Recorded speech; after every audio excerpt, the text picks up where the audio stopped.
Tidak semua hal perlu dibagikan di media sosial. Jika tidak hati-hati, malah bisa berurusan dengan hukum.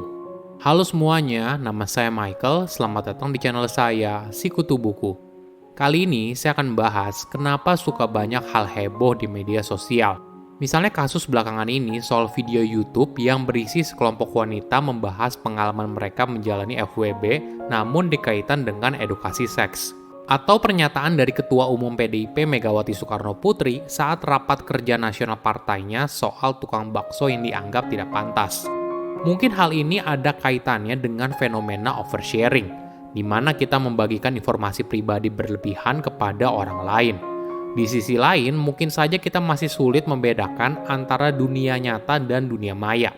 Pembicaraan yang sifatnya cukup konsumsi internal, sekarang dengan adanya media sosial malah didorong untuk dikonsumsi ke publik. Tentu saja hal ini bisa berbahaya, karena ketika sebuah konten disebar, maka semua orang dengan berbagai latar belakang dan pandangan hidup yang berbeda bisa membuka konten tersebut dan punya persepsinya masing-masing. Sebelum kita mulai, buat kalian yang mau support channel ini agar terus berkarya, caranya gampang banget. Kalian cukup klik subscribe dan nyalakan loncengnya. Dukungan kalian membantu banget supaya kita bisa rutin posting dan bersama-sama belajar di channel ini. Beberapa waktu lalu ada video YouTube yang isinya sekelompok wanita sedang ngobrol tentang pengalaman mereka menjalani hubungan FWB atau dikenal sebagai Friends with Benefit. Mungkin bagi yang belum tahu, Friends with Benefit adalah definisi hubungan pertemanan dengan keintiman fisik tanpa komitmen. Tak lama setelah tayang, video itu heboh karena diberikan label edukasi seks. Selain itu, ada lagi kehebohan di media sosial yang lain. Kali ini datang dari pernyataan Ketua Umum PDIP Megawati Soekarnoputri saat rapat kerja nasional partainya. Di video yang ditayangkan secara langsung, Megawati memberikan pernyataan yang cukup kontroversial terkait beberapa hal. Salah satunya tukang bakso. Ketika membuka Rakernas, Megawati sempat menyinggung pesan yang disampaikan kepada anak-anaknya soal calon mantu. Dia berguyon, ketika mau punya mantu, itu saya udah bilang sama anak saya 3. Awas loh kalau nyarinya yang kayak tukang bakso. Guyon itu lalu disambut gelak tawa dari para peserta yang hadir. Pernyataan ini lalu mengundang pro dan kontra. Banyak orang berpendapat kalau guyon soal tukang bakso tidak sesuai dengan ideologi partai yang diperjuangkan. Maklum saja, PDIP seringkali menyebut dirinya sebagai partai wong cilik. Kenapa kehebohan ini terjadi? Mungkin karena kita belum terbiasa membedakan antara dunia nyata dan dunia maya.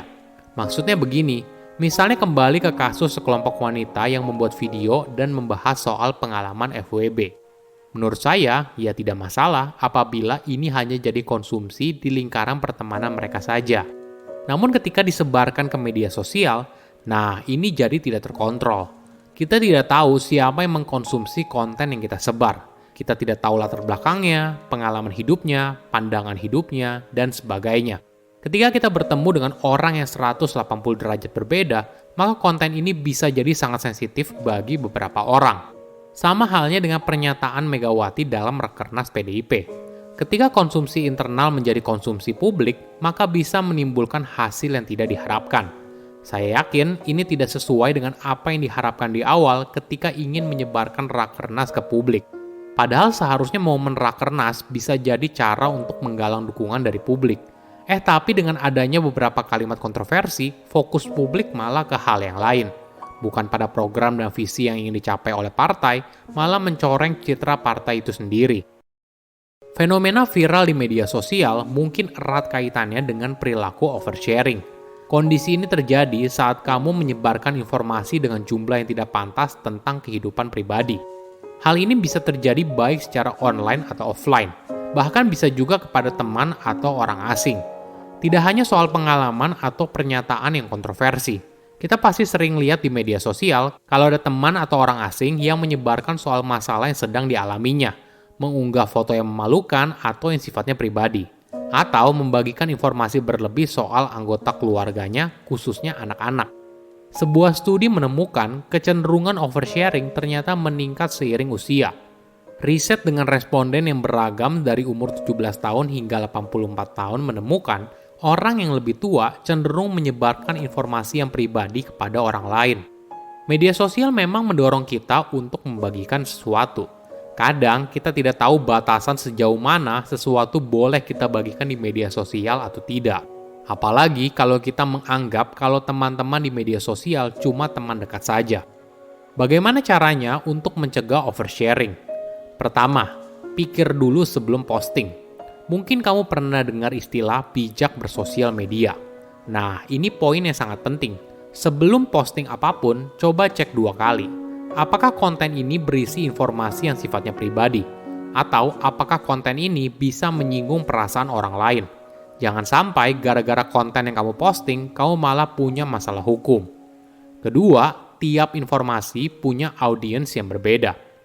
Tidak semua hal perlu kamu publikasikan. Kamu harus membedakan konten apa untuk siapa. Misalnya begini, obrolan tongkrongan lebih baik selesai di tongkrongan. Jangan sebar informasi itu ke publik. Kenapa? Karena mungkin saja informasi tersebut tidak ada masalah, karena kamu dan teman kamu punya cara pandang yang sama. Ketika disebar ke media sosial, konten kamu akan dikonsumsi oleh beragam orang yang belum tentu punya cara pandang yang sama dengan kamu. Ketiga, hidupmu milik kamu, bukan milik orang lain. Tidak semua orang hidup dalam sorotan kamera. Kecuali kalau kamu artis atau selebriti, kamu bisa memiliki kehidupan yang private dan tenang. Kamu tidak perlu membagikan hidup kamu kepada orang lain. Oke, apa kesimpulannya? Pertama, hati-hati viral di media sosial. Kenapa ada video viral lalu bisa merugikan orang tersebut? Mungkin karena kita belum terbiasa membedakan antara dunia nyata dan dunia maya. Ketika sesuatu yang harusnya jadi konsumsi internal lalu diposting ke publik, hal ini bisa berpotensi jadi perdebatan dan berujung viral. Kedua, membagikan informasi berlebih di media sosial. Fenomena viral di media sosial mungkin erat kaitannya dengan perilaku oversharing. Saat kamu menyebarkan informasi dengan jumlah yang tidak pantas tentang kehidupan pribadi. Tidak hanya soal pengalaman atau pernyataan yang kontroversi, kita pasti sering lihat di media sosial kalau ada teman atau orang asing yang menyebarkan soal masalah yang sedang dialaminya, mengunggah foto yang memalukan atau yang sifatnya pribadi, atau membagikan informasi berlebih soal anggota keluarganya, khususnya anak-anak. Ketiga, oversharing bisa berbahaya. Informasi pribadi seharusnya tidak disebar ke publik. Kenapa? Karena apabila informasi tersebut berada di tangan pihak yang tidak bertanggung jawab, mereka bisa menggunakan ini untuk menipu kamu. Ditambah lagi, apabila informasi yang kamu bagikan ternyata menyinggung perasaan sekelompok orang, nah ini bisa membuat kamu berurusan dengan penegak hukum. Padahal mungkin saja apabila pembicaraan itu hanya berhenti di lingkaranmu saja, ya nggak ada masalah. Silahkan komen di kolom komentar pelajaran apa yang kalian dapat ketika tahu informasi ini. Selain itu, komen juga mau tahu informasi apa lagi yang saya review di video berikutnya. Saya undur diri, jangan lupa subscribe channel YouTube Sikutu Buku. Bye-bye.